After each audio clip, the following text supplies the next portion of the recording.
All right. Good morning. Good evening. Good night. NFT Live, Web3 Network, 3 co-hosts. You got a full try box. We almost didn't start the episode. We had some technical difficulties on the audio. Thank you, Restream. I'm sitting here with Biggie Poppins, Gifted. Got a lot to break down today. Thank you for joining us on your Tuesday, August 22nd. I'm excited for this one. OpenSea, I'm coming for you. But Biggie Poppins, what's up, brother? How you doing? I'm doing great, man. It's been a crazy freaking weekend, you know? It seems like every time I get on a plane, the fucking market does something absolutely bonkers, man. Add to the fact that I headed directly into a fucking tornado and had to drop my my trip one day, cut my trip one day early because of Hillary. But it's been good, man. It's been good. There's been some good stuff there. Also, I'm so bummed I missed the NiftyKit on Web3. I'm gonna have to catch it on the replay. It's just always better live, as we all know. But yeah, had daddy duties, man. But other than that, I'm pumped, man. I'm stoked to be here with you guys, and we had a lot to cover.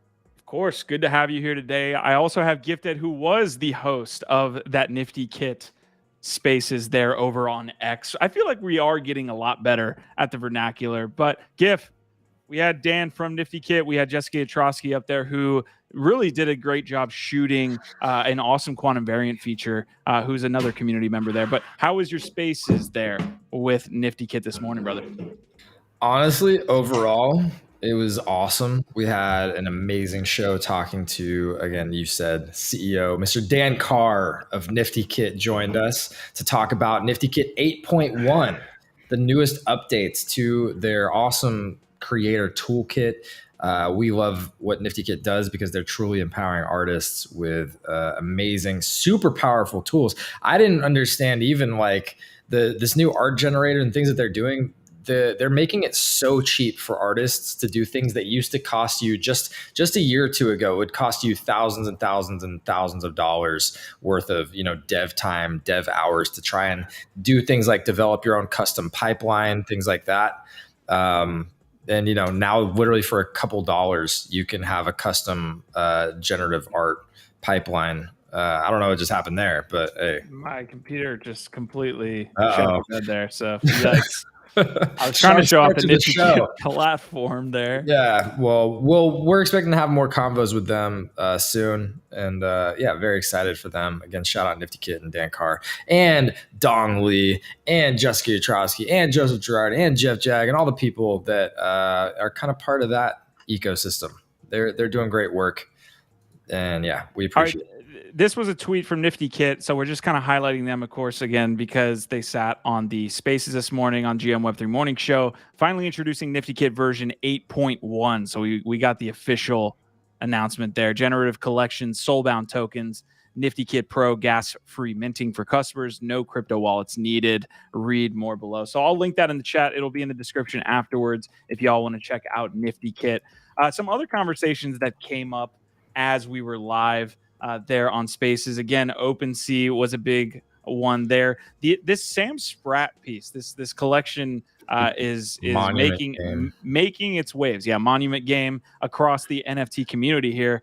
Interested in y'all's takes. We'll get into that in the latter half of the episode. If you don't know what we're doing here, if this is your first time, we're NFT Live. We host these YouTube shows pretty much after every space. So we go directly from X onto YouTube. We get to have great conversations about what's happening around the Web3 space and NFTs in particular. And that's what we're doing. So leave a like if you appreciate it. Thank you guys for tuning in. We appreciate seeing Prodigy. Decrypt Lorian said, I just crutched into the living room to get my phone for this. That is commitment, sir. Okay. Decrypto Lorian, whoever you are you like a big Solana person? Because I was looking at their profile and they're rocking a Ute. And so I'm curious if you are actually like a legit cool person from the Solana community, because we haven't had too many of those. Most of our Solana experiences have been bad, but you seem pretty cool. So I'm curious if you're like a Sol Maxi or you come from the Solana community. What is your origin story? Because yeah, you've been giving us some awesome engagement and we appreciate it. All right, Biggie will have a good take, says Marty McFly. I don't doubt it. I don't doubt that on this. It's a lot of episode, faith, Biggie. Marty. You guys already know the deal. We're just getting started. We just pressed live 5 minutes ago. We are sharing the YouTube link over there on X. We got some, we're reading through the lines there on the X algorithm, trying to figure out what we can and can't do. I am going to share that Twitter link or that X link for you guys to share off and get people in. If you are watching on X, hi. Great to see you guys.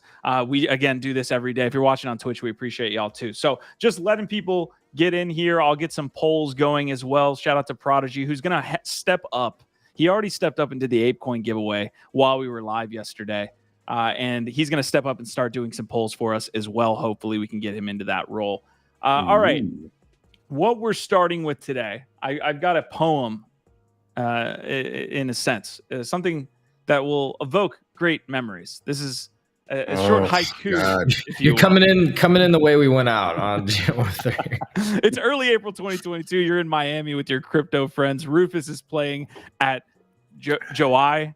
Apes are ripping towards 100 ETH. Proof passes 2. Moonbirds are dropping in a week. Clones are 20 ETH. Doodles are heading there. Life is good. Hopefully you enjoyed that. I did. I actually didn't. It's without a doubt though, like it's definitely a reminder, that's when you should take some profit, while you're feeling that level of euphoria. If you've ever been there before, remember this. Whenever you feel that, sell something. That's actually a great topic. Like, what is your sell signal? I think showing off, there's two things. My aunt talking about it. So if my aunt comes to me and is like, hey, I want to buy Shiba Inu, I'm like, instantly, I'm going straight to market. The other thing is if I'm showing off my portfolio, like my mobile app, and I'm like, look at what I've got, or look what's to a friend or something like that, trying to explain crypto to them, that's another sell signal for me. Gift, do you have a sell signal? Open up for chat as well.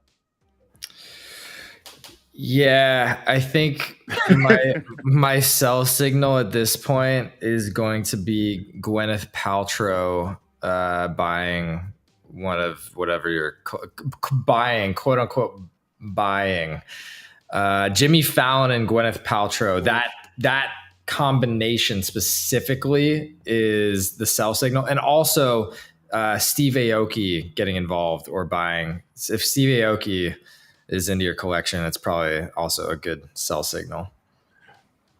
Now, in all honesty, I always love these sell signal, moments, because everybody's got a very particular take. But here's the problem. We're human. And when you are literally high on euphoria, all that dopamine racing through your brain, you're having all these conversations with your friends, you're not going to sell. You ain't doing shit. And that's why real profit takers and real traders, my friends, take profits, set their take profit targets way before they ever need to feel that dopamine racing and coursing through their veins, and they still stay disciplined. They don't move that take profit like so many of us do, right? I'm particularly guilty not too long ago of doing such a thing. And anyways, it is a learned art form. And in my opinion, it should always be very much like whenever you enter a position, have an entry point, have a stop loss, and have a take profit point as well.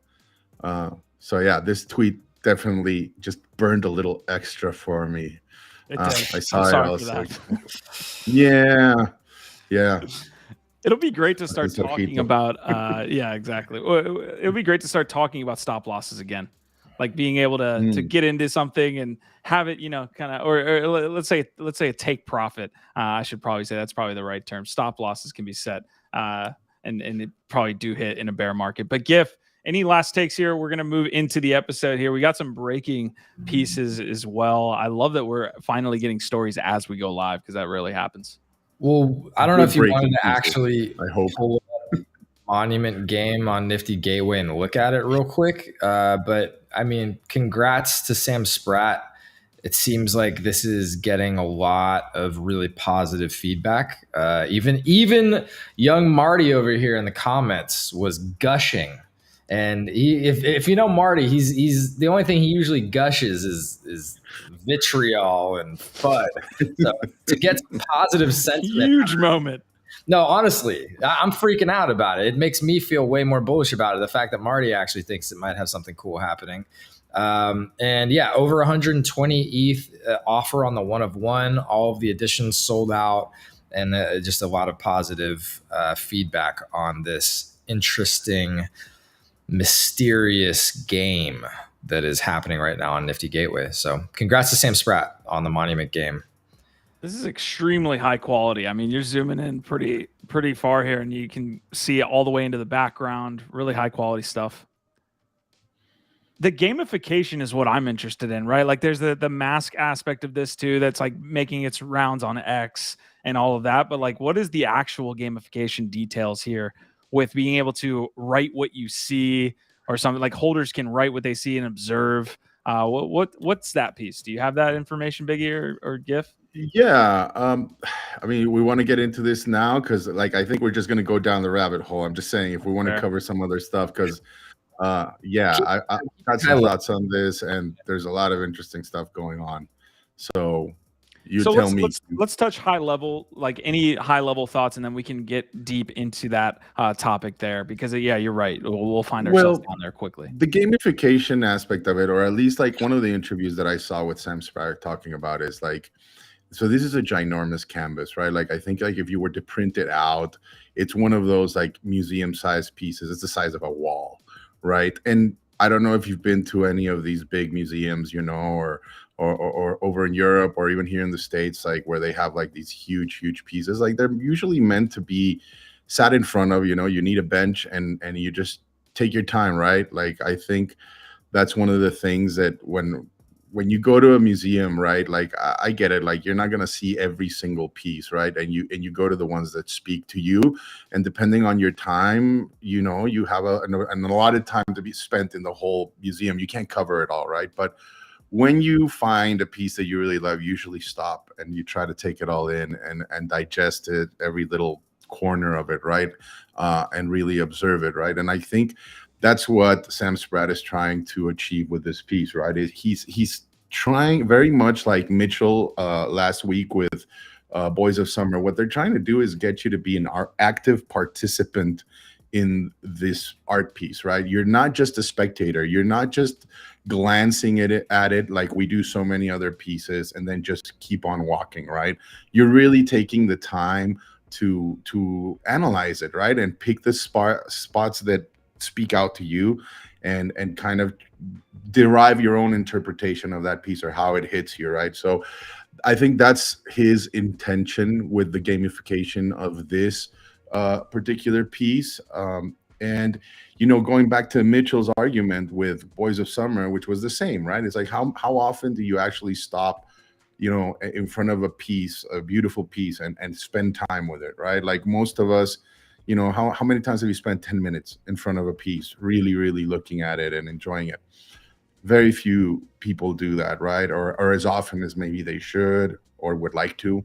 And so with this type of pieces and the gamification aspects that they bake into it, in this particular case with the observations, and it's a game and we all get to see what these different players derive from these observations, you get to engage with the piece a lot more, right? You get to know it better, right? You're made aware of things that you might have missed, right? And you get to see other people's imaginations almost at play, right? With each interpretation.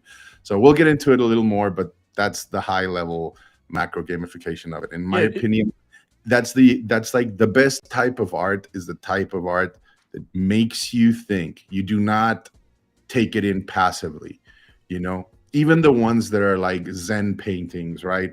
You are actively going through something while you're in front of it. And it's interesting to take that experience and make it shared too, shared and on chain. Like that's a super innovative aspect of it. So yeah. I mean, folks, also there's 120, I believe, ETH bid on the 1 of 1 associated with this Monument game. So Yeah, shout out to Sam. Shout out to everybody involved in this. It's again nice to see some success here, and it seems like he's going about it the right way. I think some will claim that this is like super inclusive or exclusive, maybe even is probably the word, like at that price and with the people involved. We saw the picture come out that was kind of in the run up to this collection. So maybe somebody has an argument there, but I think overall, like super innovative way to go about this process. But yeah, let's leave that for a little bit longer. And I mean, it feels like we were like half in, half out at this point. He's trying to be a fine high end artist. He's not trying to be the everyday,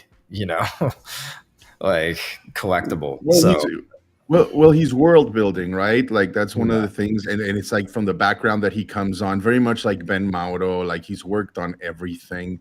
And if you look at Skulls of Lucy's, he very intentionally curated his collectors, Because that's all I'm saying. I'm just saying he's trying to be exclusive. He's not trying to be for everybody. So that's all I'm saying, 100%. Right? Fellas, we're in this combo, by the way, so we're not leaving. You guys have any last takes here on Monument Game? That's fine. I'm excited to see where it goes. I think that the whole Illuminati mystery is like it's interesting, but it's a lot. That's it. That's my question there a little bit regarding the price points and whether it will retain the floor and all these things that we need to and love to talk about in NFTs, right? But for me, like having been a part of a similar project, which is Proof, where all of a sudden there's this mystique that builds up around the group of collectors that are in it, right? And I've heard everything from the NFT Illuminati, the crypto cabal, the who's who of blah blah blah, and of course that fucking makes any degen out there salivate and willing to pay through the fucking nose to be a part of it, as if that in and of itself is gonna turn you into the next Jeff Bezos or get people to fucking invest in whatever kooky fucking VC thing you've got going on, right? Like, and I love that he immediately opened up with like, if you're not a serious collector, you should probably stay away from this. So he's definitely trying to warn the degens of what they are venturing into, right? Having said that, though, the other aspect of it, the observations, and I understand the intent, which is like I want to get people, very thoughtful people into my community, right? Yeah. People that are very serious of art, and we will see, because all of these are going to be picked by the current members of the Skulls of Lucy, 2 rounds of voting, and to me, I don't know how I feel about it, right? Like we've seen it, it's very open. Everybody's able to put in whatever observations they would like. Some of them are very intentionally like, what would I say, scholastic, almost, trying to sound scholarly, while others are just going the degen route and using emojis. It's very interesting and it's very cool to see people participate. But the reality is not everybody's going to get to enter this cabal or win. And I'm just a little, I want to see who wins, right? Who is deemed worthy of entering this cabal, right? Because I don't know, to me, the first thing that just kind of like, not rubbed me the wrong way, just made me a little bit hesitant, where I was like, oh, okay, so this is a competition for some of the most pompous fucking, I don't want it to turn into like a golf course, right? Where all of a sudden it's just museum curators opining about what is and what isn't good art, right? And again, it's like a little bit of a good boys club, right? At least for the time being. And let's see where this goes, right? Like, how much is it about this beautiful piece of art? It's incredible, don't get me wrong, and I want to see who wins and what these observations that come out are like, because I still think we're like, very few have been turned in.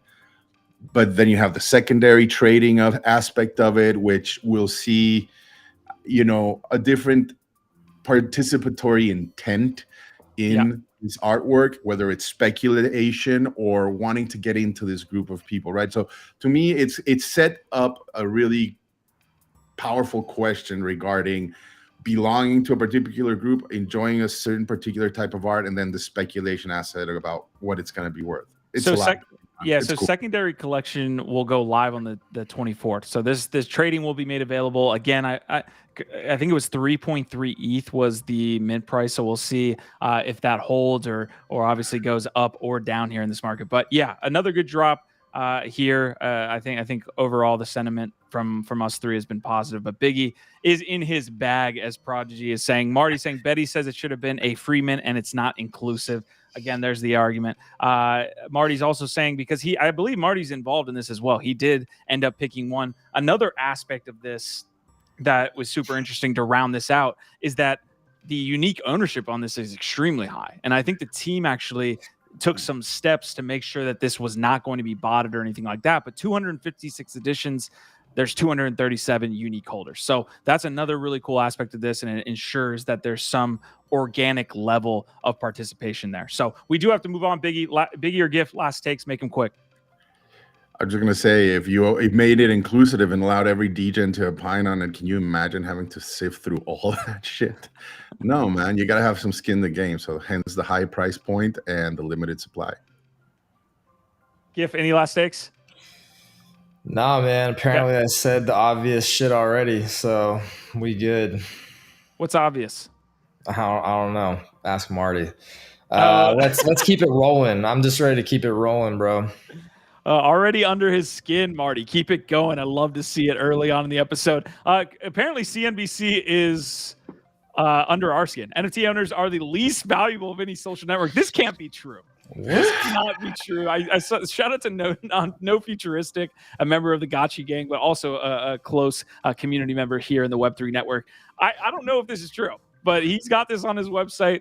I don't know. It's nothing, but I thought it was funny that CNBC was coming out with this title. What is that even? What does that mean other than nobody knows? It's provocative.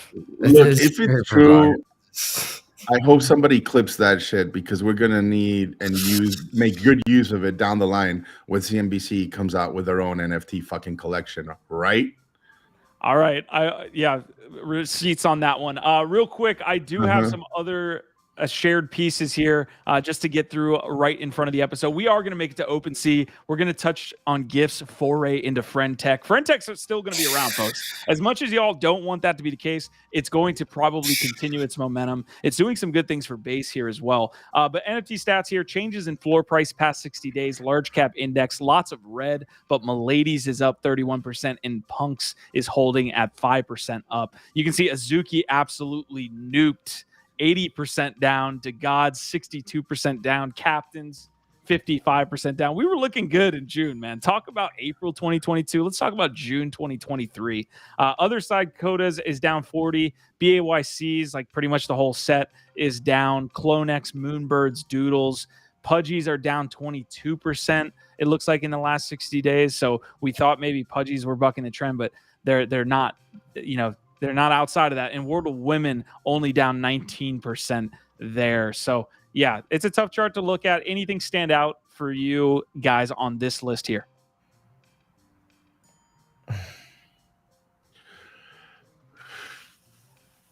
No. I mean, I think what you see is a trend right now where the retail's gone.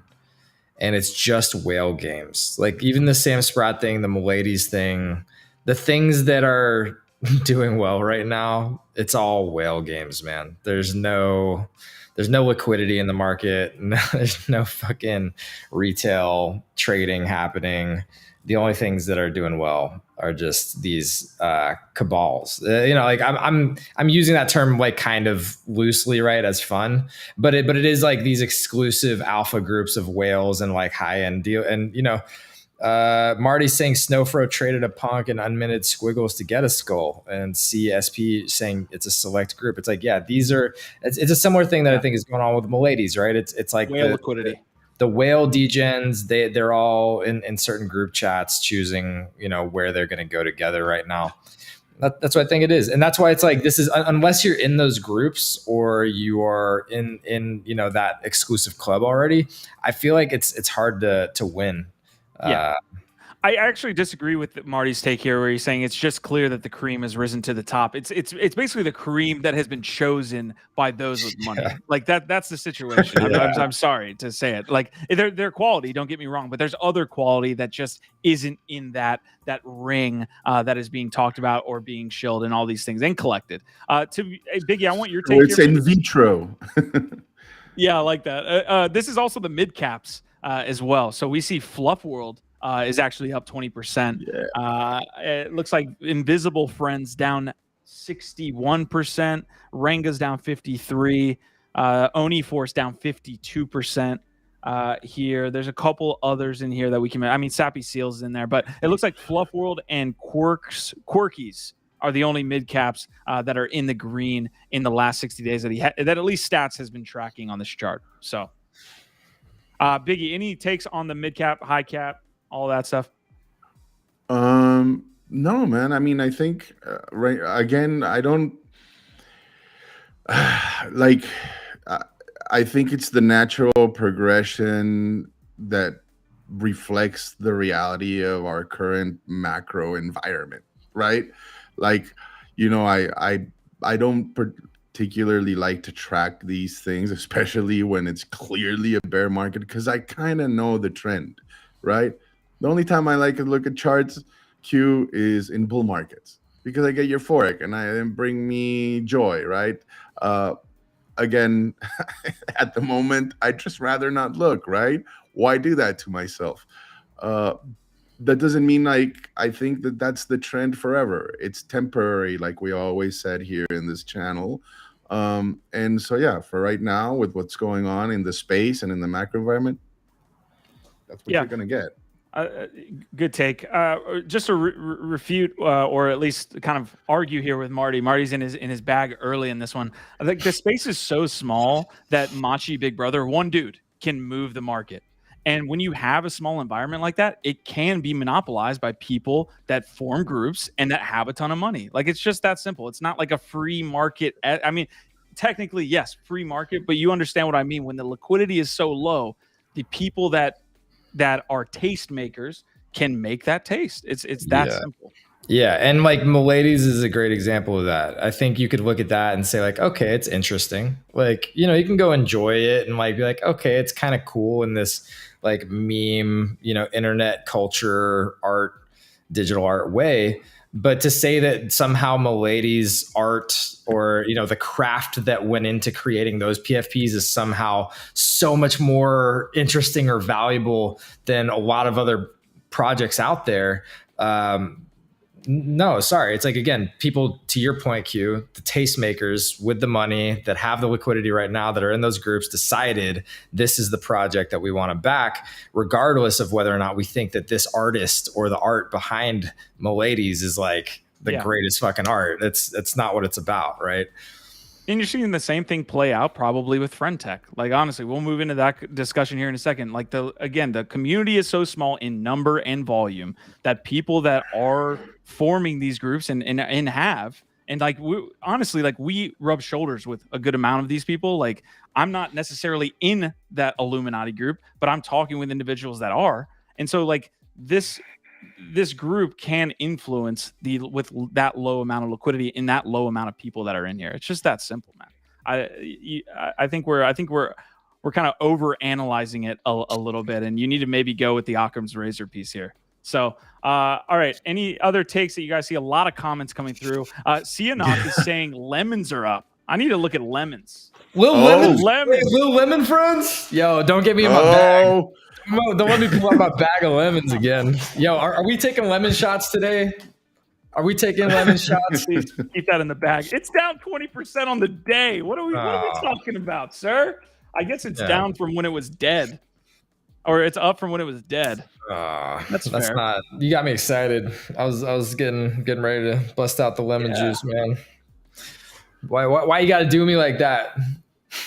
Yikes. That's rough. All right. I look, we covered this. I'm not going to say too much more on it. I think Marty's last comment here is I'm talking all non-PFPs, cream of the crop. There is no cream crop in PFPs except punks. These are facts. Yeah, super easy take, I guess, right now. Again, a lot of the individuals that own punks, I think they have the highest net worth of any other collection. I would love to get the data on that, by the way. All right, a couple other quick pieces that we have to hit on before I literally get into my feels here with OpenSea. Sugartown put this announcement out yesterday. This is again from Lucky Trader. I appreciate their coverage of the space. Zynga's Web3 gaming project teases more details. Auras be a collection of 9,999 NFTs. That would be kind of a soft entrance into the space. If they're going to go with the 10,000, the 10K like PFP, I don't know if it's a PFP. I don't know if it's like an access pass, but the 10K meme is a little tired. Well, we've seen the art that they've showed so far, so I'm guessing they're going to be some kind of characters from this world that is very cartoonish. It's very cartoonish. Apparently, the auras are going to be free, though. So, if so, at least that's a better entry and approach for a new project than to be, coming in with a 0.25 or, some ridiculous mint price and just milking the community without providing anything back. So, I don't know. I have my concerns about how they're moving right now, about how this launch is going, but at least I may have been wrong about that part, or I may not have been informed about the auras being free. So. Yeah, totally. All right, Marty, I'm gonna have to look. If you continue on the rant, dude, I'm just gonna have to not. I guess I could just not say it, but you're a community member that's pretty close. But I probably have more value from my ape over the last 2 years still than you've had with your CryptoPunk. And also, they're owned by Yuga Labs, which is the creator of Bored Ape Yacht Club. So not only do I have more value than you for you holding that CryptoPunk, even with the floor price being where it is, I just think it's a ridiculous take, man. I like it, but you cannot continue to go on these tirades, or else explain what is the take. I'm trying to understand. I get it. It's just him pumping PFPs. Right. He thinks Gordon Goner is basically like a human POS who is evil and has lied about the whole thing. Probably thinks that he's racist or something. I don't know what it is, but clearly Marty has an agenda. He has a chip on his shoulder against the apes, and it's my fault. I'm the host. I shouldn't be letting it derail the show. Apologies. It's all good. We're having fun. Mercedes-Benz announces details of next digital collection. I'm not getting into the Mercedes-Benz here. I'm not getting in this situation, in this environment. It's just not going to do it for me. We saw how the Porsches played out. I'm not saying that this is going to be Porsche 2.0. Maybe Mercedes-Benz has some interesting things going on with that collection. But, we could do our little live dive in for about 2 minutes. Thoughts on Mercedes? I'm already kind of cringing a little bit. Yeah, getting a little bit of PTSD there, Q. I don't know what their utility BS is going to be or what their play is. But I definitely don't think they have a whole department dedicated to this just right off the bat. That's my guess. I don't know. Yeah. I'm just not playing that game at all. So similar to one of the sort of core concerns that I have around this Zynga Sugartown thing, you can see that they spun up this new Twitter Mercedes-Benz NXT, right? Can somebody check, have they shared or tweeted or promoted this across any of their main accounts? Check that out now. I bet it's a no. I bet not. I bet they're treating this like a little side experiment, a new marketing channel to try and extract some value from. And that when it doesn't, after they launch it, take some money, it's not going to go anywhere. They got it. They got the repost. Oh, did they? All right. Hey, I'm happy to be proven wrong if they're actually promoting this as something that they're really behind, because it's been one of the big concerns with all these brands is they don't actually commit to the space. They just come in with their hands out, extract value, and then don't provide any value back. And that's one of the telltale signs is if they keep it completely siloed from their main audiences and don't even talk about it on their main accounts. So, that's a point for them. At least they're willing to repost on their main account. To be fair, it is just a repost. But that makes sense. Something. I mean, they don't want to go that deep into it. So, okay, Biggie, any takes on Mercedes here? Or maybe you just want as many suckers as you can get. Yeah, let's see how it plays out. Right. But yeah, it's some things like I think us, especially being in crypto, sometimes we look at everything and we try to see if there's a place to put crypto in that company or in that business, whether it's through NFTs or a token or whatever. And that's fine as a mental exercise, but not everything will have to be tokenized. Not everything will need to be an NFT. And some companies just don't need that. And I feel like this is one of them. It's like direct mail marketing versus some that go digital, right? Like some of them still do really well with the direct marketing, right? Like mailing shit. Do that. Stick to that. You don't need to have your hands in every single cookie jar. I don't know. Let's see. Maybe they make it work. But all right. Okay. All right, Marty saying I will clarify my take sometime. I ain't mad. Hey, man, we're not mad at you. If you're not mad, we're not mad. We're all loving it together. We're all here. Listen, if you were still here, you're one of the homies. Like you are literally part of this community, and we appreciate you guys so much. We're going to get into the biggest topic for today here, which in my opinion is the biggest topic. We do have a friend tech take. It's a white news day. So yeah, let's Lord. Here we go. I can't wait to hear how much money GIF has made over there on Friend Tech, though. He's going to be a Friend Tech mogul here in a moment. Yeah, so much. All right. Did you think, after all the shit that OpenSea took for saying that they're going to sunset their royalties enforcement and by February 2024 completely go to optional royalties, aka 0% royalties, did you think that they could fuck up any worse?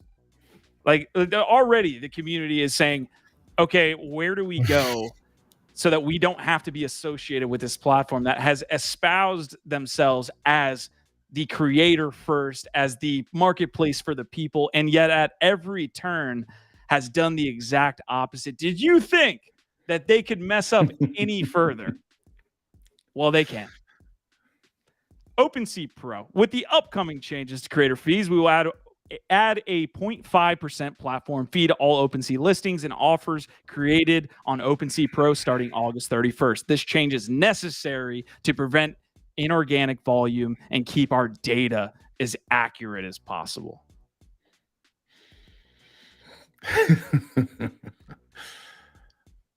Well, there you go. That's the answer to the age-old question: how low can whale shit go?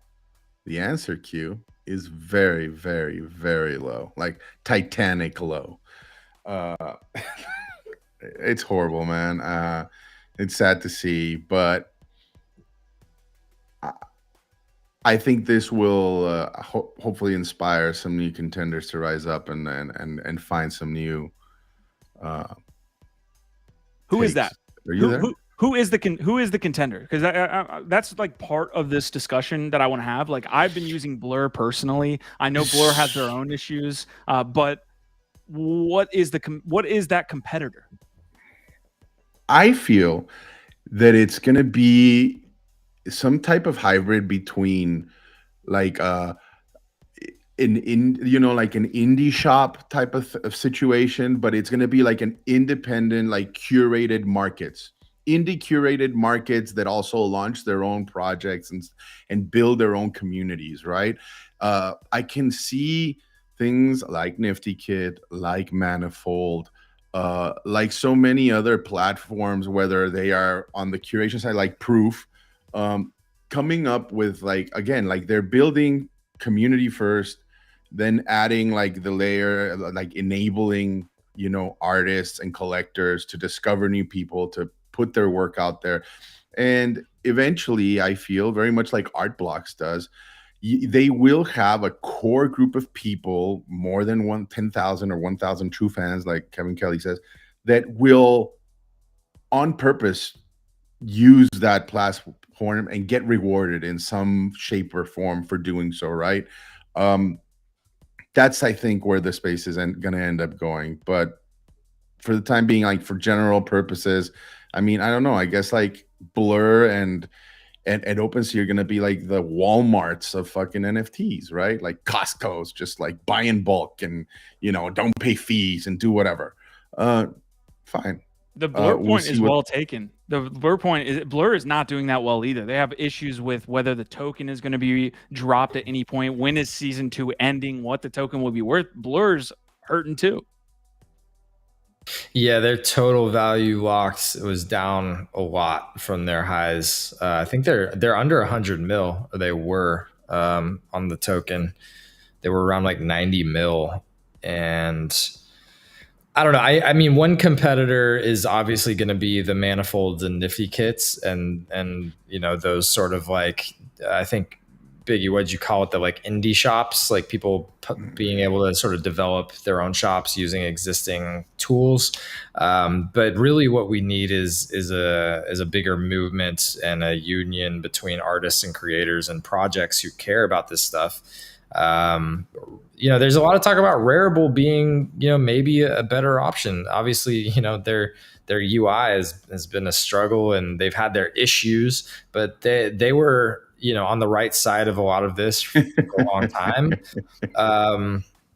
So I don't know. Yeah, like I don't know who the competitor is, but like maybe Yuga, given that they're literally responsible for 50% of all the volume in the NFT space for the last year and a half, maybe they can pull some shit together and actually get more projects and artists to, you know, come together around some kind of new standard or platform.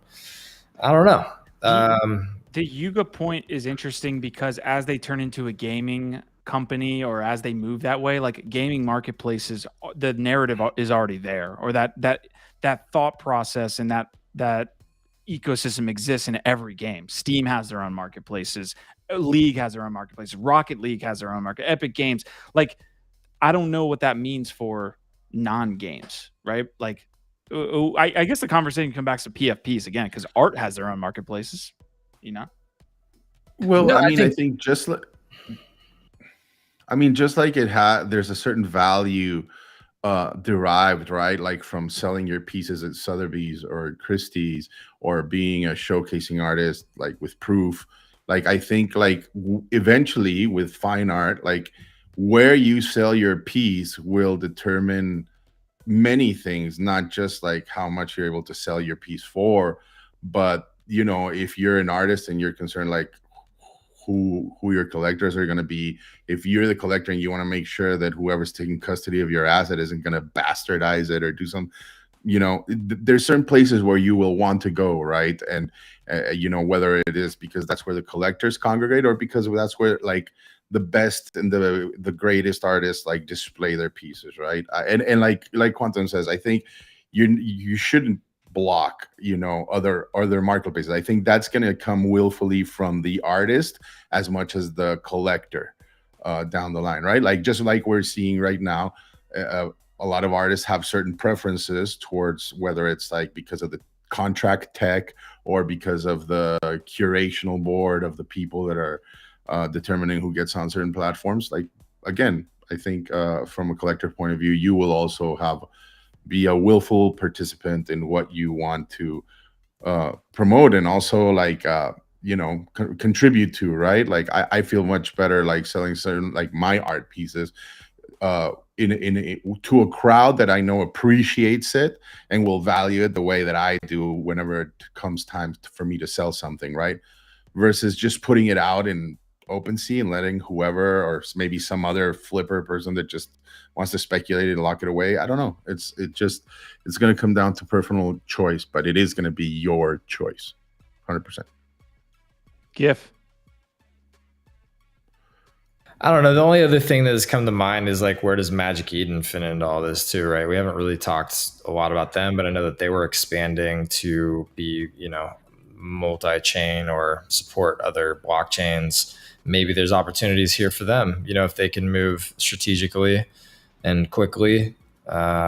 Maybe Magic Eden could take on some more market share. But is Amazon watching any of this play out and saying, yo, we have done this phenomenally. We are the #1 marketplace in the entire world. We have an NFT marketplace that we wanted to eventually release. Is this at all on their radar? Maybe not, because volumes are so low. But if they had a dedicated team, like a large kind of subset of their company, or like even a small one, if they had some subset of their company looking at this stuff, they would say this is a perfect time, because it is. Everybody right now is looking at where can I go. We do have a poll in chat right now that says, are you still going to be trading on OpenSea in the future? That's a completely anonymous poll, by the way. We don't see and or since you're naming the big guys like Coinbase too, right? Coinbase has already dipped their toes into the NFT marketplace waters, and they now have a interesting L2 as well. So I don't know. I had a back and to round out this discussion. I had a back and forth with NFT Stats. I like a lot of his takes, usually on X. I do follow him a bunch. He's in my opinion, one of the profiles that's providing the most value to the industry right now, on X at least. He's saying an unfortunate takeaway from this royalty collapse is if you do something controversial silently, as Blur did when Blend royalties went to 0% with no announcement, and LooksRare did when they went to 0% months ago, nobody notices. If you do it transparently, you get crushed. I hate this take. Nobody uses LooksRare to begin with, so nobody's going to have a take on LooksRare. Nobody uses Blend at this point, outside of a small subset of major traders that we're seeing that are providing most of the value. The majority of our community, or the community that has traded and is still here, has traded on OpenSea and will trade on OpenSea potentially in the future. I'm looking at this chart right now. A majority of you guys are saying, well, I'm still going to trade on OpenSea. So for him to say that it's just about the transparency and now OpenSea is getting wrecked, it's like, well, no, OpenSea has just said that they're actually for the people. They really weren't. And that's where we stand today. And that's why you're getting this blowback, because time after time they've said, we're here for you. And they're clearly not. And this is just ripping open that Band-Aid again. So I actually hate this Stats take. Y'all, how did we come full circle like this? Smash the like for NiftyQ getting all up in arms about creator royalties. I don't know if y'all remember me spending lots of energy, expending all kinds of energy trying to defend royalties, while this guy was maybe on the fence. I don't know. You're getting pretty bent out of shape about these royalties and what's going on. So I just want to say, I feel like this is a full circle moment. I appreciate how much energy you're putting into this conversation around royalties right now on the side of creators and artists. I might add, Q. So I'm giving you credit for that. We up here have been in the space long enough to understand that the most dangerous people in this space are the wolves in sheep's clothing. Blur never pretended to be something that it's not. And OpenSea clearly did. And that's the blowback. And why you're getting so bent out of shape about this right now is why I got so upset yesterday about the Recur situation. It's not that Recur failed. It's that they took down over 70 mil by misleading people about what they were actually doing and then delivering nothing. They lied. It was fraud. You know what I mean? Like, basically, as far as I know, like, I don't know by a legal definition if what Recur did was fraud. I don't know, maybe. But like, as far as I'm concerned, the way that they presented what they were up to versus what they delivered, it's basically fraud. That's what's so fucking infuriating. I would love a follow-up on that. That is so this space, though. That is this industry to just slowly push that on. Like, it didn't make big waves. The Recurve situation wasn't like all over my timeline by any means. Like, maybe it was on y'all's, but it wasn't talked about by every major person in the space. 70 mil was, what did they do? What happened? They just like pieced out, deuced out. Dude, and the craziest part about it, sorry, I'll just put a finer point on this. Oh, here we go. The craziest part about it, it's not that they launched all these NFT projects with beloved childhood IP that they, created a bunch of weird roadmaps and promises around. It's not the fucking weird Care Bear art that they rolled out. It's not all the NFT projects specifically with the old IP that they just took the money and then didn't ever do anything with. It's that they sold these really expensive passes and then did nothing. Like, what were the passes for, dude? Like, in the real world, This is called blue sky laws. I don't know if you've ever heard the term, but it is like, for example, when you go to one of your beloved fast food restaurants and they show you the picture of the hamburger that they're going to sell you with the fries, and it looks juicy and perfectly made and it's fresh, and then you go and you pick it up at the side window and it's a soggy piece of fucking dog food. It's a Mr. It's called Beast blue burger. sky laws. It's illegal except in crypto. But that's what it is. And I totally agree with you, Q, there. I think the thing that the word that I really, that I was not happy that he used in there was transparency, because they've never been transparent. They've pretended to. And I think, it's clearly a case of PR and just being a fucking shitbag, right? Like in the space, like not being for the space at all. Even if they're just completely like off the rails right now, because even what they're doing, right, is shitty. But from a business sense, maybe they have some type of reasoning for it, right? Why announce this back to back? Why like put the announcement out on Friday and then put another announcement out that's going to make it doubly worse for you on Tuesday? Like, it just doesn't make any sense from a marketing or PR standpoint at that point. Mark McKenzie saying, yo, OpenSea is cracked. Inorganic volume caused by their change. Keck. That's a boldface, probably a boldface lie. Like, that's what they're saying. Likely has to do with a lot more. Any comments you guys see here that you want to shoot out, but we do have to move on. Nick Swerve saying it's Facebook Marketplace Q. QV saying we need a new token standard, or we need to block all marketplaces. Do you guys see anything here? And Marty, I am ready to officially call OpenSea worse than Blur. I've been saying it for a while now that these guys were fucking scammers. I think trying to go the whole new token standard route is erroneous, and it'll lead to the same conclusion. You know, it's a cat and mouse game in technology. Always has been, always will be. It doesn't matter the field you're playing in.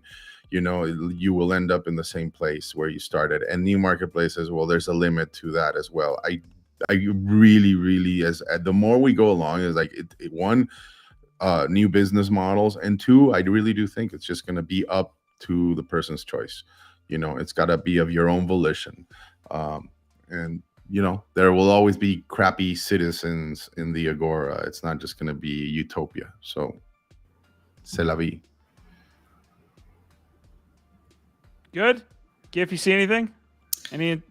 Let's keep it rolling, man. DP saying I'm trading anywhere I can get my money. I believe in the mission, but I got to be where the volume is too. I believe in that, brother. I do believe in that. Again, this is a reflection of the customers/investors in this space. The people getting rugged aren't Gen Xers and baby boomers who invested portions of their 401k, who will relentlessly raise hell. That's reading between the lines right here.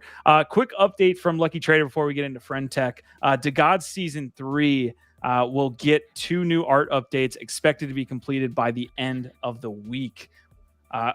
God, I thought we were done with Season 3. DeGod, what's happening here? There's now a 3.2.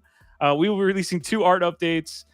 Season 3.1 will be strictly layering and generator fixes and will be released this week. 3.2 will be all changes based on the feedback we released end of next week. Is this just to stay relevant at this point? I think it's a Band-Aid. Yeah. I think it's just more Band-Aids, but not getting to the root of the issue of the problem. And I think it shouldn't be too difficult. Speaking about transparency, right? It's just, what are you about? I think that's the biggest fucking elephant in the room with that project since day one. What are you about? Don't tell me about the basketball team that you bought.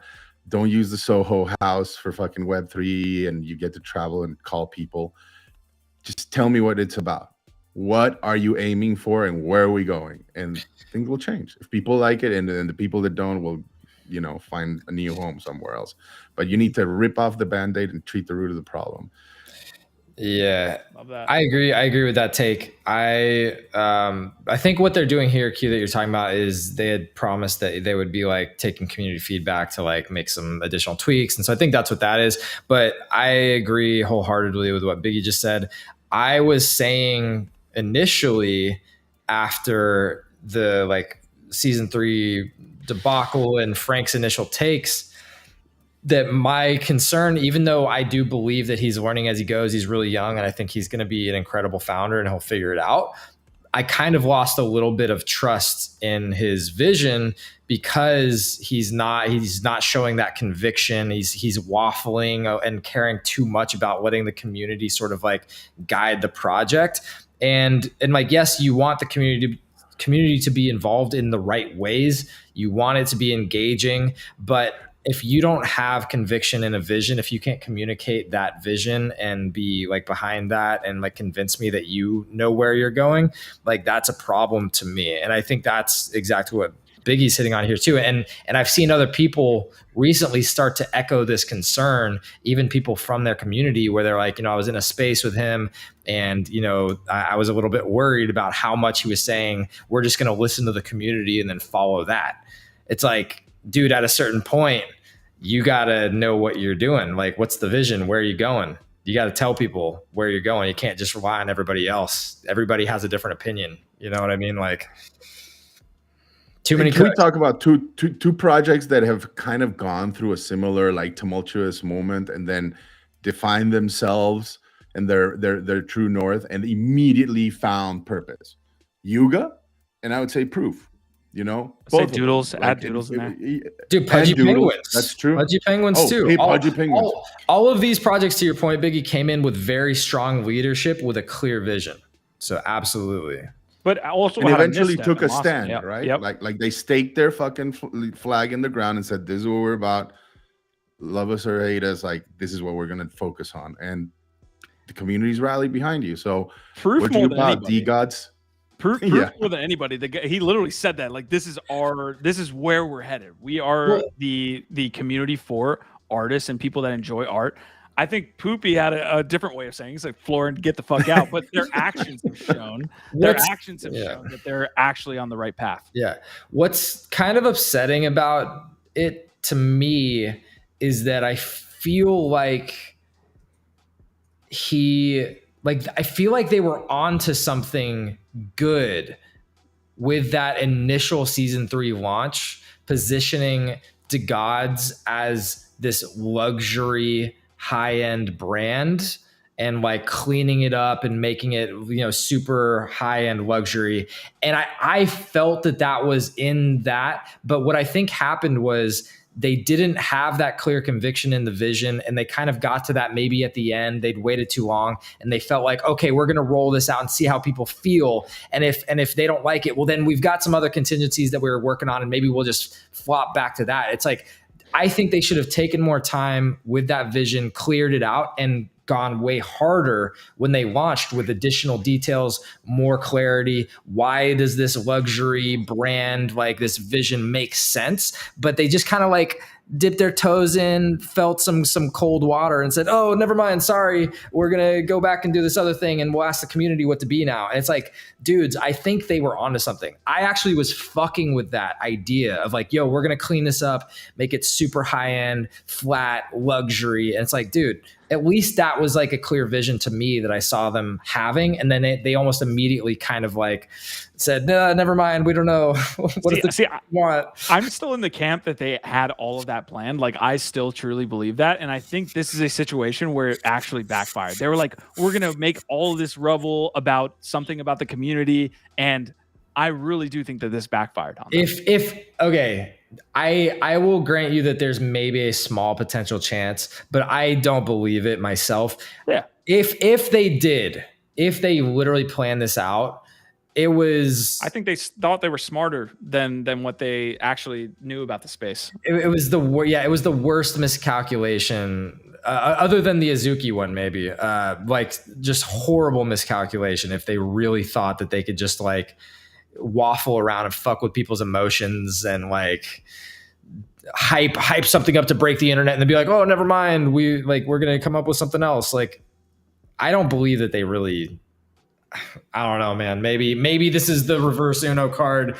I just don't fucking buy it, dude. I don't buy it. Don't you just love about this space that like feel like collectors in this space are some of the most motivated, educated, tech savvy individuals that you can come across, right? Because it's not your average tinker or person that is able to like sit down and really go through the whole seed phrase, wallet, onboarding, minting, you know, safekeeping and all that stuff. And so even the people that are new and onboarded to the space recently, like they get savvy real quick, right? And so you're not able to maintain these like parlor tricks that I think you're able to do with just your.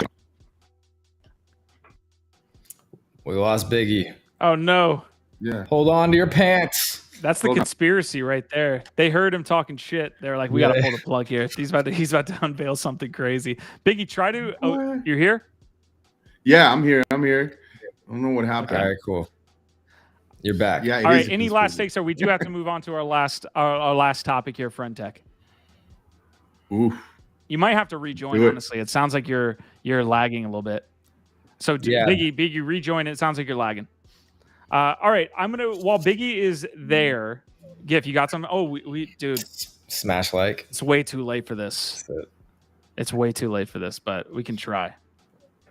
Oh no, well, you did pull it up earlier, but yes, we didn't. I don't know that we said it on this show, but of course, none of this is financial advice. We're not financial advisors. All the opinions on this episode are solely of the Web3 team. All info is public domain. Always do your own research. All this info is available online, etc., etc. Y'all know what it is, fam. Appreciate y'all being here. Smash the like. Let's go. All right. Appreciate that. Thank you, Gifted, for that amazing CTA and disclaimer. Okay, we do have to get to Friend Tech. Gif actually jumped into the platform and was trading some shares, some keys now of himself. It's not shares anymore, folks. It's keys. The last thing I do want to briefly hit on, and then Gifted run in. It looks like we do have some movement on BAYC, by the way. There's like some actual like Grails that are being sold. Like everybody said, it's all floor apes now. There was some major sales. I think like 4 or 5 that went for more than 100 ETH. This one going for 99 ETH there. Love the Skittles teeth there, going for 99. We did see a ton bought up, 24 ETH, and then Stats followed that up saying, why didn't the floor price move when 24 apes were bought? Because 24 apes were then dumped by other folks. It wasn't the same individual. It was dumped by other folks. But let's get into Friend Tech, the app that has been taking over the industry right now. I think it still has a good amount of legs. I think we both talked about this yesterday, Gif. There's going to be a massive amount of individuals that try to rush in to make a bag per usual. We've seen this play out. But you were the one getting in on the app. Let's jump into it. We got about 10 minutes, folks, left talking Friend Tech. Yeah. So look, full transparency here, y'all. We're not sitting here trying to just pump bags or dump on y'all. I'm doing this as the experiment for fun and for research. It's against my better judgment. Like for real, I actually do expect this to go to zero in a couple months. I think most of us believe that this is all just Ponzi-nomics. That now there is a bull case for like why this might last a little bit longer, or at least do a lot better than BitClout did. So we can discuss some of that. I'm learning about as I go. That said, don't buy my token, do buy my token, or whatever you want to do. I don't care. Again, I'm not a financial advisor. I'm just going to see what's up. If I make some money, cool. I want to have fun with it, but I am on it now against my better judgment. So Gifted keys are available. And yes, they're keys now, as you mentioned, Q. They are not shares because obviously that's going to be problematic. So they realize, and I almost feel like, to the conspiracy theories, like Biggie was saying about, or wait, I guess Q, what you were saying about the gods thinking that they did it on purpose. I actually think that maybe they launched purposefully calling them shares and then planned to change it. Because I'm kind of like, okay, yes. So they kind of already hooked people in with this idea Great take. Of shares. And then we're like, as soon as they got the traction, they're like, okay, they're keys now. Like, I feel like they knew what they were doing with that one. But yeah. Saying I knew GIF was going to sign up. He was calling it pre-episode. You did call it, and to be fair, like as we've been talking more about it and watching it, it became clear that like, okay, if we're gonna keep talking about this, we should actually know what the fuck's going on with it. Because I started to feel like we were just those guys that weren't practitioners, that were just sitting on the sidelines, like talking shit, armchair fucking quarterbacks, not knowing what we were talking about. I will back Gif up on this too, because we are putting together like a short video to put out on YouTube, because YouTube just likes those videos better. We are putting a short explainer video out. So I think without that video being created, I don't think you would have gotten in. So I will back you up on that. No, because this stuff really does, it makes my skin crawl. You know what I mean? Like all of this type of stuff is very cringy. But again, I'm trying to have fun and understand it. And like, you know, there's people that are out there creating like seasons for their key holders now. Like Began was joking around about his. It's like season 2 for Began Bot. You get a hug, you get to ask me like a question, and you get to play a game. And it's just like, where does this all end? I don't think it ends well. I think that this is going to have some hype for the next maybe couple months, maybe, you know, but I'm going to have fun with it, yo. So Gift Dead season 1 key holders will get access to me in unique ways, y'all. You're going to get fitness and health tips. You're going to get, I don't know, hugs, but okay. GMs for life. Bad joke. Yeah, you're going to get personal GMs delivered straight to your ex. Yes, thank you, Biggie, for that one. We're adding that to season 1, Gift Dead. But here's the thing that's interesting about it is that like because it's on a layer 2 on base, which has interest. It's obviously better than the way that BitClout was going. It is already introducing at least a little bit more functionality, utility with like the group chat social element to it. It's like, okay, does this have the potential to really turn into something, much bigger? Like what we've been saying is that if they figure out how to incorporate token gated content, like besides messaging, like photos and videos, you essentially have the rails for an OF, you know, decentralized OF model, which again, OF is a massive business. So against my better judgment, we're in it. We'll keep reporting on it. We are working on that video that Q, you said. We're trying to understand the strategy for how people are making money.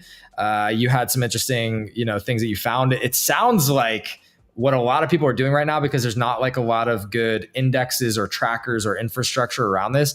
They're just like, people are scraping or searching to find new accounts bridging to base, and then just trying to like spam and figure out what Twitter accounts are attached to those, and get like just spam by those accounts and hope that they get the early shares or keys. And it's like, dude, who has the time or energy? Like this has to be just all bots, right? It's just got to be all fucking bots. Look, people are going to try to find a way to eat in the bear. So I don't know if it's all bots. I do think people are grinding for this stuff because they do see the liquidity flowing in. We have some other links to show you guys. So it's not just us up here pontificating about the app. Gif, I would love for you to go through after I get Big E's take as well, your user experience on the app, right? I threw a poll in chat whether you're using FriendTech. I know a lot of people haven't even bridged to base yet, so that was a requisite. But real quick, before we do that, I did want to show off a couple of these, the top 10 FriendTech users by earnings. This looks a lot like Web3. Obviously, it's not a ton of individuals who are outside of Web3 yet, but we did see some. And the promise is, at least the people that, you know, think that this is going to continue, is that more celebrities that aren't native Web3 are going to get in and shoot their price up. But yeah, Kobe's made 80 ETH, a ton of Nade shot there, 16 ETH. But go ahead. So the app is very clunky. A lot of people have been reporting bugs. It was very difficult to set up and start using initially. It still has a lot of bugs. So the user experience is not great, to be honest. You mentioned an interesting dynamic or part of this, which is because the way that the bonding curve works, where it's like each key that is bought, basically the next one's 2x, or it increases pretty quickly in price, that the upper limit, the ceiling on how many people can be in these group chats or be holders at one time is pretty limited, because people are not probably, I mean, we're speculating here. We don't know, but most people probably aren't going to be wanting to buy these keys for 2, 3, 4, 5 ETH. Right. And so, you get up to 50 holders or something like that. And it's like, who the fuck's going to want to be buying in at that point? So then you start to get this like cycling in and out, maybe, of people like buying and selling. And that's the model, is you do get paid for buying and selling. Like you make a small percentage when your shares are both bought and sold. Only sold, I heard. I heard it's only sold. Oh, so I think it's bought and sold, but maybe I'm wrong. So an interesting dynamic I saw on X was that people would essentially have to FUD themselves or figure out a way to get people to sell, as well as buy to make the money. Yeah. Well, you can't sell unless there's been people buying, right? But the one last thing that I'll add in right now, again, this is early in my experiment of Gifted Season 1. Available on FriendTech. God, I hate it. I hate it so much. I'm trying to have fun with this. Bear with me. I fucking hate this show. But so DP's over here sort of like he's joking around about, we're all going to go buy shares and then set him up to fail and get angry at him. Like, don't be these people. There's literally people out there right now that are already doing this. Like, we heard Logic, who's a, well-known artist, that's already getting people like yelling at him in spaces, apparently, over like not doing enough for his keyhole. It's like, dude, don't be those people that go buy someone's keys then expect the world, because otherwise you're basically buying a recur key. And like, I don't know, man. It's just, don't yell at artists because of FriendTech. So I do have a counter argument to this from a guy who I actually respect. Red Phone Crypto is actually like, his thought process and the way that he lays out his takes is phenomenal. I think he's really great at being an orator, or at least getting it down on the metaphorical pen and paper. Real quick, I want to read this. I want to get your take also as well, Biggie, and then we can head on out of here. But Red Phone is saying DeFi was never the end game and merely enables the end game. Breakout apps like Rollbit, FriendTech are proof crypto is exiting the infra build-out DeFi phase to enter the app phase. These apps are delivering truly unique experiences that are only possible with crypto on the back end, and that changes the playing field forever. Now is not the moment to be dreaming up iterative improvements for DeFi. Now is when you sweep the table clean and ask yourself, what would be cool as F to build? Forget everything else but that question. Fall back into your imagination and what brought you into this space in the first place. Maybe another way to put this would be stop being so effing serious and start having some fun. Yeah. Yeah, which I really agree with all that. Also, Cam Taylor coming through with some great takes saying reputable celebs won't use this because they can't control their community being dumped on, which is fair. I think yes and no. I'm sure there will be some that like get into it because I don't know. I guess reputable is an interesting question, but also you don't need the reputable celebs if you have the quote unquote disreputable ones. There's lots of people on OF that are, you wouldn't call reputable celebs, that are making millions and millions of dollars every month almost, right? So it's just like, you don't necessarily need the traditional reputable celebrities if you've got a bunch of other big influencers or people on the internet that people want access to have a sustainable business model here. Okay, I have stats around BAYC. BAYC is a big winner from this as well. Biggie, I love your takes. I will share some stats up here on the screen as well. But your take on FriendTech as you see it, it's pretty much blown up since we talked about it last Thursday. I've seen. Get this rug out of here. That's my fucking take. Honestly, I mean, it's all good. I get it. Like, I agree with what Red Phone is saying. What I take away from that is just experiment, have some skin in the game, try some stuff out, right? I'll confess, like, I got into FriendTech real early before it was starting like to blow up on social media because of a DGen channel that I was in.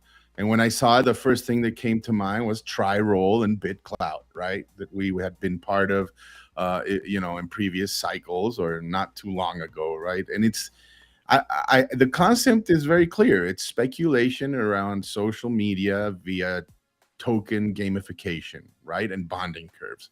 And, like, eventually somebody's going to crack a code in this particular market because we see that there is a market for it and there is speculation on it. It's just that digging in a little bit deeper, I just have no faith in this particular team and the way it was launched and the things that have occurred since. I don't think it's going to be here for a very long time. And if it is, at least I already have like, a little presence there, $20 worth I'm talking about. But at the same time, I don't want to condone this type of stuff. It's not my jam. I know other people enjoy it. But let's see how long it lasts. I mean, how curious, right? That the UX is not very good, except the part where you can buy and sell shares. That shit works flawlessly. Huh? And how curious that like it's a centralized wallet that controls all of it. I mean, talk about ruggable or fuck up, right? Like the fact that there's no things that can go wrong. Yeah, there's no privacy policy. There's no like terms of service. It says coming soon. There's red flags for sure. And that's why, again, this is not financial advice. We're just covering it to try and bring you what's happening right now and do our due diligence. And we're not telling y'all that this is a great place to necessarily sink all your money. Yeah, BAYC is a huge winner from this. I had a take this morning that was summarized was basically saying, 10% maybe of the retail traders will find success from this. There will be a successful amount of larger profiles that will be successful from this, and Paradigm and BAYC. Those are the winners from what's happening with FriendTech. And of course, the FriendTech guys, I'm sure they're making a killing. But speaking of BAYC, an interesting dynamic that we've been following here on layer2beat.com is this activity trend, right? So over 30 days, you can see the TVL has gotten up to around 250 mil, but it just yesterday crossed the activity on Ethereum. So again, you have to take this with a grain of salt. The transactions per second are going to be slower on Ethereum, but you do see a cross now over here on BAYC just about 30 days after, maybe even less than, Coinbase launched their layer 2 protocol. So already over the transactions per second here, and activity, a measure of activity, if you will, here on BAYC. Marty saying, as long as it burns up ETH, don't really care. And yeah, like I don't want to hear any more about other deeds then, Marty. Henceforth. Oh, got him. Yeah. Let's see. I mean, do you guys think it's going to be around by Christmas? That's a good question to the audience. Yes, and my good folks up here. It will be by Christmas. It might have died down. It'll be interesting to me to see smart contract errors. I think it'll be interesting to see. I think it'll be interesting to see, to your point, if it actually has like a moment during the holidays, like if it's still really relevant and doing something interesting, not just here. Like I think there's a good chance it'll just be here, whether or not it's like still popular or like interesting. That's a whole different story to me. All right, we are going to close out the episode here. Another fantastic one here on NFT Live Web3 Network. Biggie Poppins is going to be back on Thursday. So if you want his takes, Biggie, I know we didn't get to your link here as well. No worries. Do you want to cover that on Thursday? Yeah, it's quick. It's just Tezos thing for sure. Okay. All right. So let's do a deep dive there on Thursday because we do want to keep these to a shorter amount of time here. We're going to try to do that. We've attempted. We haven't done a very good job, but you guys have been fantastic all the way through. Again, the community chats have been absolutely flying off the rails here on NFT Live. We will be back tomorrow. We will see if Ronan can get in. If not, he'll be here on Thursday. We just love doing this for y'all. We appreciate the coordination and the communication here with you guys talking about the Web3 space. If you guys ever want to come up on stage, a spot is open. We can go quad box for you. So if you ever do want to come up here and talk Web3 NFTs with us, that invitation is always open. Thank you guys so much, our Vibe, our tribe. Last thing I will say, I'll let these guys close it out and see if that hits me before we end.